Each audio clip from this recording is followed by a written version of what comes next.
My name is Naomi Russell. I'm 32, and until yesterday, I thought I understood love, loyalty, and what it meant to feel truly connected. But losing Duke, my golden retriever, shattered that illusion. He had been with me since I was 15, a constant in a world that often felt unpredictable. When my mom called Tuesday morning, her voice trembling just slightly, I knew. Duke had to be put down. Kidney failure, she said. 15 years of companionship gone in a single moment. Duke wasn't just a dog. He was my shadow through heartbreaks, triumphs, and the ordinary monotony of growing up. He had sat with me through high school exams I'd thought I'd fail, college rejections, and the quiet evenings after my parents' divorce when the house felt emptier than it had ever been. Every smile, every tear, Duke was there. I sank onto the couch, my hands trembling around my phone. I didn't sob. I couldn't. Just silent tears streamed down my cheeks. It was the quiet kind of grief, the kind that lives in the pit of your stomach and refuses to leave. That's when Steven Garcia, my boyfriend of 3 years, walked in. "What's wrong?" he asked, his voice casual, bordering on impatient. "Duke, he's gone. Mom just called." My voice cracked as I spoke the words, the ones that felt impossible to utter without choking. Steven's eyes rolled, not in disbelief, not in shock, but in irritation. He sighed like I had inconvenienced him. "Seriously, Naomi? It's just a dog. Real women don't cry over animals that can't even remember you." I froze. My chest tightened. The warmth that had always anchored me in our relationship, the steady presence that I thought defined trust, flickered and died. 15 years. 15 years of love, loyalty, and unwavering companionship. And Steven, the man I had trusted with my heart, dismissed it in a single sentence. 15 years, I whispered to myself. He's 15 years old. He was family. Steven smirked. Family? Really? It's just a dog. Get over it. Honestly, this is embarrassing. What if someone saw you like this? I didn't answer. I couldn't. Every ounce of patience I had cultivated over 3 years drained in that instant. Rising from the couch, I walked to the bedroom, closing the door with deliberate care. Outside, I could hear him chuckling on the phone, probably recounting to some friend how I was overreacting to the death of a mutt. That was the moment everything shifted. Something inside me clicked. I realized that grief, real grief, was not weakness, and those who mocked it were unworthy of my time, love, or energy. For the first time in years, I truly saw Steven. Not the man I loved, but the man who could belittle my emotions with a shrug and a smirk. Wednesday, I called my friend Derek, who owns a moving company. I explained the situation calmly, methodically. "I need a crew here in 30 minutes, I said. "Everything of Steven's goes out today." While waiting, I methodically walked through our apartment, gathering his belongings. The expensive espresso machine he insisted was essential, the rare books he bragged about knowing inside out, even the jewelry box I'd gifted him on our anniversary. Everything packed with care, everything leaving a trail of quiet finality. By the time Derek's team arrived, I had a note ready. Simple, precise, without a trace of anger. "Margaret, Steven's belongings. He'll need to stay with you. We're done." I handed it to the movers. They loaded everything into the truck, and I watched silently, a mixture of grief and quiet satisfaction coiling in my chest. Outside, the suburban street of Margaret Garcia's home would bear witness. This wasn't about revenge. It was about clarity, boundaries, and the recognition that some people, no matter how close, are incapable of empathy. Steven called. Of course he called. I let it go to voicemail. The messages were a blur of rage, disbelief, and entitlement. "What are you doing? This is illegal. You can't just kick me out over a dog. You're insane. Emotional abuse. I'm calling the police." I didn't respond. I didn't have to. I filtered them into a folder labeled evidence, not because I expected to use it, but because I understood that documentation is power. By mid-afternoon, Steven had escalated. Unknown numbers began calling. Texts flooded in. Social media notifications blinked like warning lights. Friends, ex-friends, distant acquaintances, all caught in the orbit of Steven's disbelief, were messaging me, demanding explanations, pleading, questioning. I stayed calm, collected. Every message read and filed in silence. Later, I sat on the couch, staring at Duke's old bed. I closed my eyes and let the tears flow freely. This time, they weren't quiet or hesitant. They were honest, raw, and entirely mine. 15 years of love could not be erased, and I refused to allow someone else's cruelty to diminish that. The day had begun with loss, but by the evening I felt the stirrings of something new, clarity, strength, and a fierce, quiet determination that nothing could shake. Stephen had underestimated me. He had no idea who he was truly dealing with. And Duke would have understood. For the first time in years, I felt fully, undeniably, unashamedly alive. Thursday morning, the apartment felt eerily silent. Stephen had left for work hours ago, smug and confident, probably expecting the day to unfold exactly as he wanted. Me, miserable, grieving, and at his mercy. But I had already decided. His presence in my home, in my life, was no longer acceptable. The mockery, the lack of empathy, it was over. I called Derek again, double-checking the crew's ETA. 30 minutes, he said, confident and efficient. While waiting, I walked through the apartment again, scanning every item that had once been his. Clothes he barely wore, his shoes neatly lined up despite his casual demeanor, the coffee machine he flaunted as a symbol of sophistication. Everything had to go. Even his collection of self-help books, the ones he swore were shaping him into a better man, were boxed. Each item I packed was not just a removal, it was a statement. Boundaries are non-negotiable. In the living room, I paused at the jewelry box I had given him on our anniversary. I lifted the lid. Inside lay the necklace he had admired once, the little memento that meant so little to him now. I slipped it into a separate envelope and left the box for the movers. Gifts are memories, not leverage. By 10 o'clock a.m., Derek's crew arrived. 3 men, precise and silent, who worked with a rhythm that felt almost ceremonial. I watched as everything that had symbolized our shared life, the furniture he picked out, the decorations he insisted reflected both of us, was methodically packed into the truck. Each box carried not just possessions, but years of neglect, mockery, and dismissal. Before the movers left, I wrote a note for Margaret Garcia, Stephen's mother, who had always tried to mediate between us, but had no idea of the depth of his cruelty. I kept it simple. Margaret, Stephen's belongings are outside your house. He'll need to stay with you. We're done. Naomi. I watched the truck pull away, my chest tight but my mind clear. Stephen would come home, and the apartment would feel impossibly empty, exactly as he had made me feel countless times. By mid-morning, my phone buzzed incessantly. Unknown numbers, blocked calls, angry texts. Stephen was furious, incredulous that I had acted without warning, without negotiation. You can't just do this. This is harassment. You're insane. I didn't respond. I didn't need to. Each message was captured, filed, evidence of his inability to empathize, his need to control, and his anger at being denied. By early afternoon, Stephen had begun recruiting reinforcements, friends who would call, text, email. He didn't realize I had anticipated this.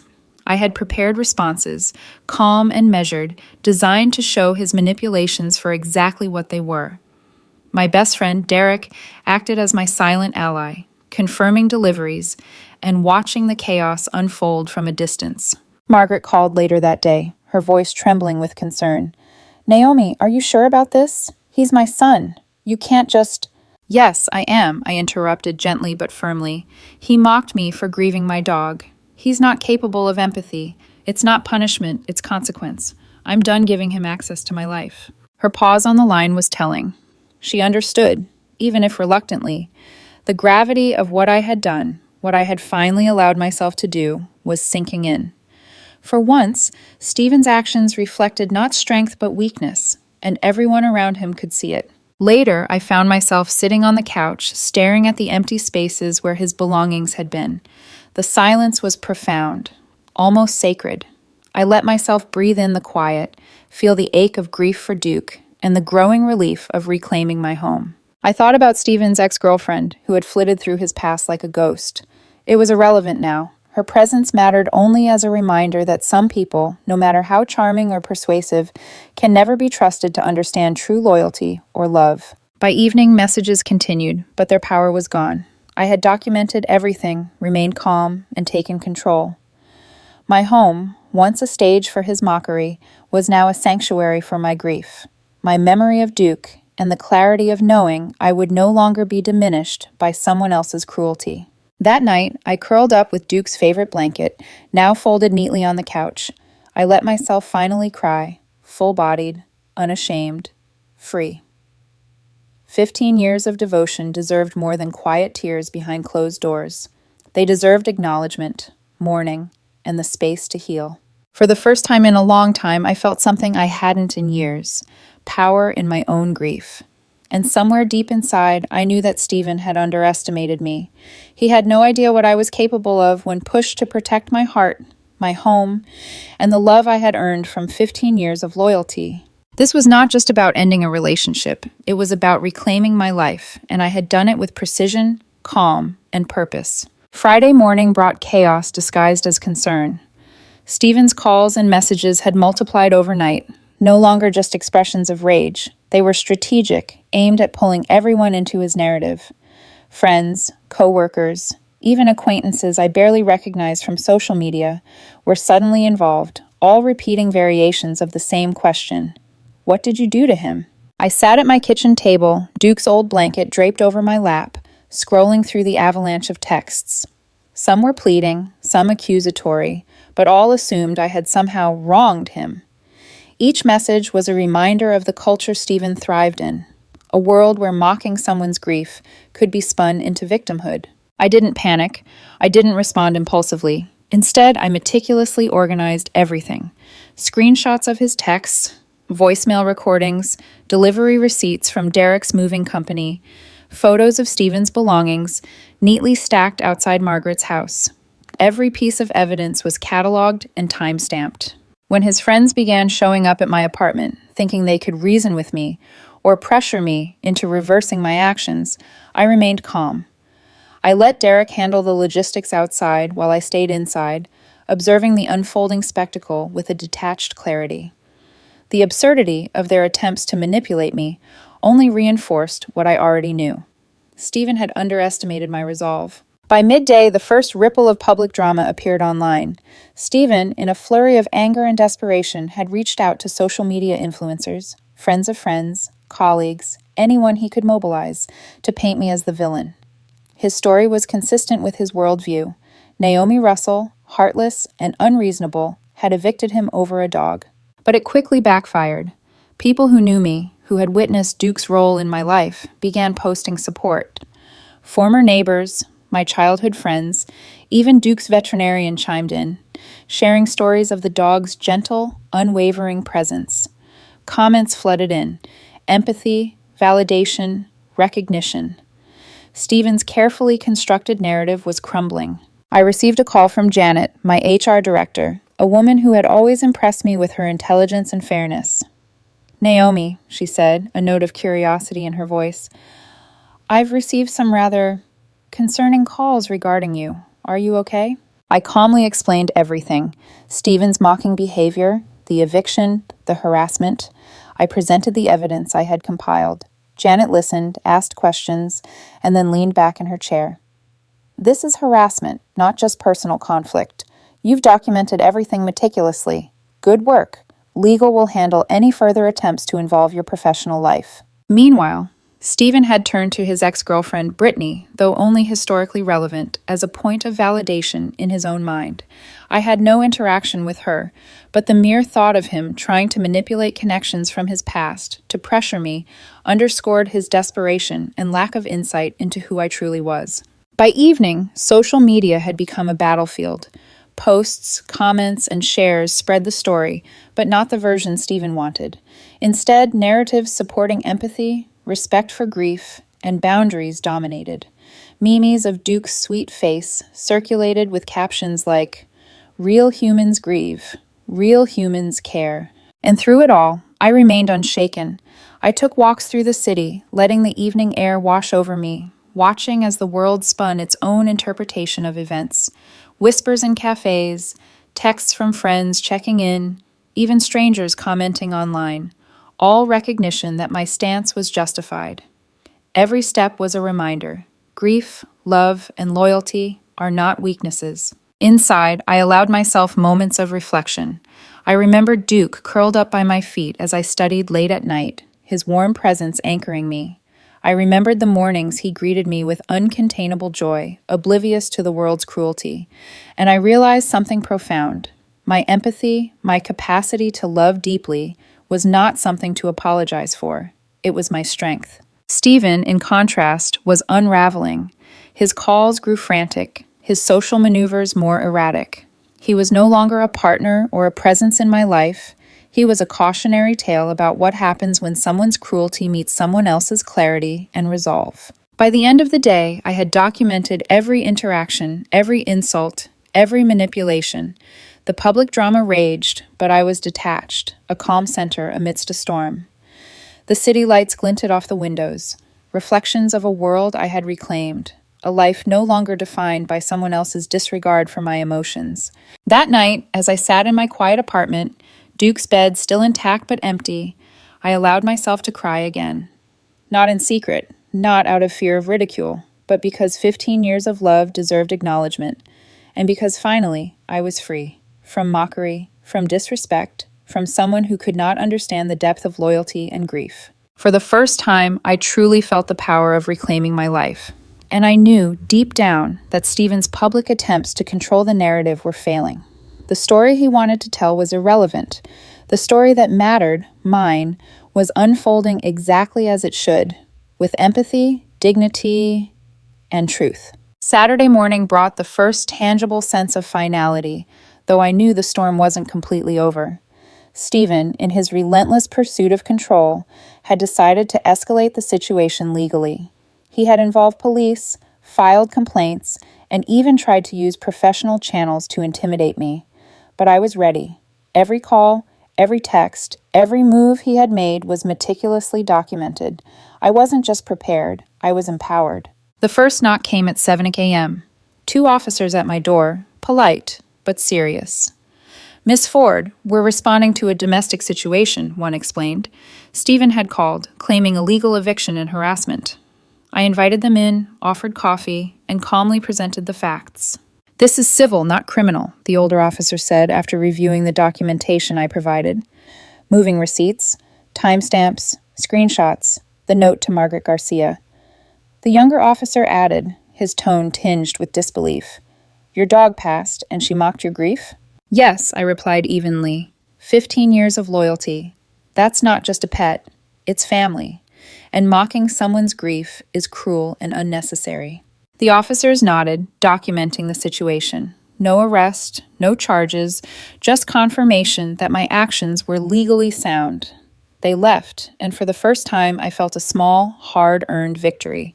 By noon, Stephen had pivoted to professional sabotage. He called contacts at my workplace, attempting to undermine my credibility, questioning my mental stability. But I had anticipated this, and my HR director, Janet, was already briefed. "Naomi, we've received multiple calls questioning your professional behavior," Janet said. "Can you explain?" I calmly laid out the events, presenting the same evidence I had shown the police, the text messages, moving receipts, even records of social media harassment. Janet listened carefully, her expression a mixture of concern and disbelief. "This constitutes harassment and potential defamation," she concluded. "We will handle any further attempts to interfere with your career legally. You've documented everything meticulously, which strengthens your position immensely." Meanwhile, Stephen's social media campaign had begun to collapse. His attempts to vilify me backfired as friends, family, and even strangers shared stories supporting empathy, respect, and boundaries. Comments flooded in, people defending my actions, condemning Stephen's cruelty, and celebrating the love and loyalty I had shown Duke. Memes of Duke circulated widely, reminding everyone that grief is not weakness. It is proof of love. By late afternoon, Margaret Garcia called again. Her voice trembled, this time with a mix of concern and understanding. "Naomi, I see now. You acted in response to cruelty and lack of empathy. You protected yourself and your home."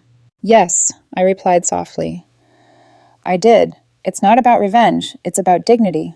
Then came the final confrontation, the restraining order.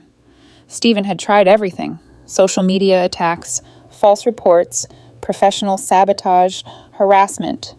But the law was on my side. The judge, a woman in her 60s with decades of experience, reviewed the evidence: screenshots, moving receipts, police reports, messages, and social media posts. You mocked this woman for grieving her pet, attempted to interfere with her professional life, filed false reports, and harassed her family, the judge said, her voice calm but firm. The order is granted. 1 year, no contact, direct or indirect. Stephen's disbelief was evident. He had counted on charm, manipulation, and aggression to bend reality to his favor. Instead, the law upheld the truth. Sitting in my apartment that evening, I allowed myself to exhale fully. The tension that had coiled in my chest for days finally loosened. Duke's ashes rested in a small wooden box, engraved with his name. I held it, tears flowing freely. Not from fear, not from anger, but from love. 15 years of devotion, loyalty, and companionship had been honored. Messages of support continued to pour in: friends, family, neighbors, even strangers who had followed the story online. The validation was not the point. The point was recognition of truth and empathy. Stephen's attempts to control the narrative, to mock, intimidate, or manipulate, had failed utterly. By nightfall, the apartment felt truly mine again. Silence enveloped the space like a gentle embrace. For the first time since Duke's death, I could breathe, think, and grieve without interference. My boundaries had been respected, my dignity restored, and my capacity to love and mourn validated. And as I sat alone, holding the small box that held Duke's remains, I whispered, "You were loved, Duke, and because of you, I've learned that standing up for myself isn't cruel, it's necessary. Thank you for teaching me that." It was over, legally, socially, emotionally. The harrowing chapter that began with mockery, cruelty, and manipulation had ended with justice, clarity, and love. I had fought not just for myself, but for the truth, for Duke, and for the understanding that empathy and loyalty are never weaknesses. They are the strongest bonds we carry. Sunday morning dawned quietly over Seattle, the sunlight soft against the walls of my apartment. The silence, once heavy with tension, now felt like a gentle affirmation. I had survived, I had reclaimed my life, and the storm had passed. For the first time in weeks, I didn't reach for my phone to check messages from Stephen, or wonder if someone was watching, judging, or plotting. I could finally breathe. I made a cup of coffee and sat on the couch, Duke's blanket folded neatly beside me. His small wooden box, containing his ashes, rested on the coffee table. I traced the engraving with my finger and let memories wash over me. The tiny golden puppy that had bounded into my arms 15 years ago. The calm presence that had stayed by my side through heartbreak. The old dog that had grown gray but never lost the spark in his eyes. The grief came in waves, sometimes sharp, sometimes quiet. But unlike before, this grief was mine to feel, mine to honor, and no one else's opinion could diminish it. I cried freely, not out of weakness, but out of profound love and gratitude for a companion who had taught me loyalty, patience, and the courage to stand firm. Friends began visiting, dropping off meals, letters, and flowers. Each gesture felt like a balm, a reminder that my world was not defined by Stephen's cruelty, but by the people who truly cared. Margaret Garcia even called, her voice softer now, warmer.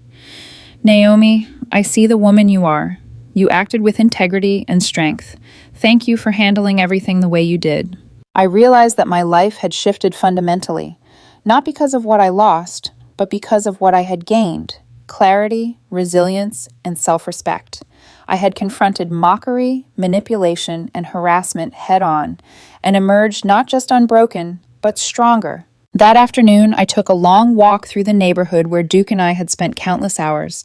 Each corner held a memory: his playful darting across the park, his gentle companionship during my toughest days.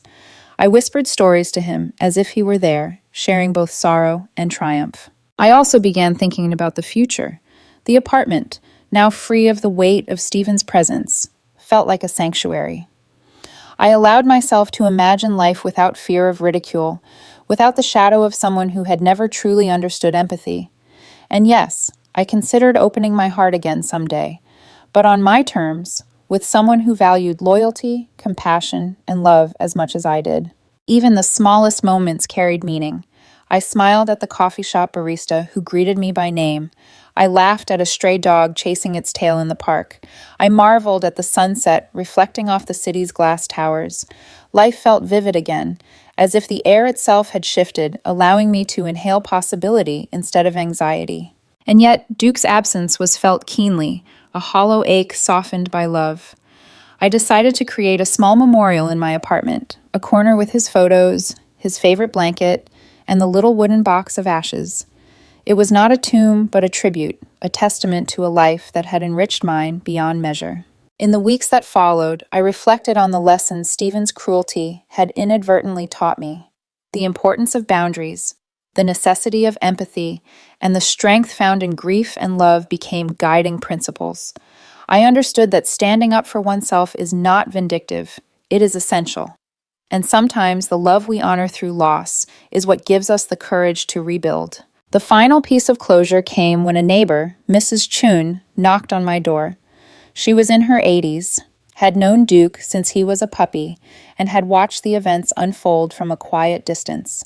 She brought cookies and stories, stories of every dog she had loved, every loss she had mourned. She reminded me, with gentle wisdom, that grief is universal and empathy is the truest measure of a person. By the time she left, I felt lighter. I realized that while Duke was gone, his lessons remained. His unwavering loyalty, his capacity for love, and the joy he brought me had left an indelible mark, not just on my heart, but on the way I would live my life moving forward. I sat in the quiet of my apartment that night, a sense of peace settling over me. The city hummed softly outside, lights flickering like tiny stars. I traced the engraving on Duke's box again, whispered, "Rest easy, buddy. You taught me well," and allowed myself to imagine a future bright with possibility, grounded in love, empathy, and resilience. For the first time in years, I slept without tension, without fear, without the weight of cruelty pressing down on me. Life, fragile and beautiful, felt fully mine. And somewhere deep inside, I knew that Duke's spirit would always be with me, guiding me with the quiet wisdom of a loyal companion who had loved me unconditionally, without judgment, for 15 remarkable years.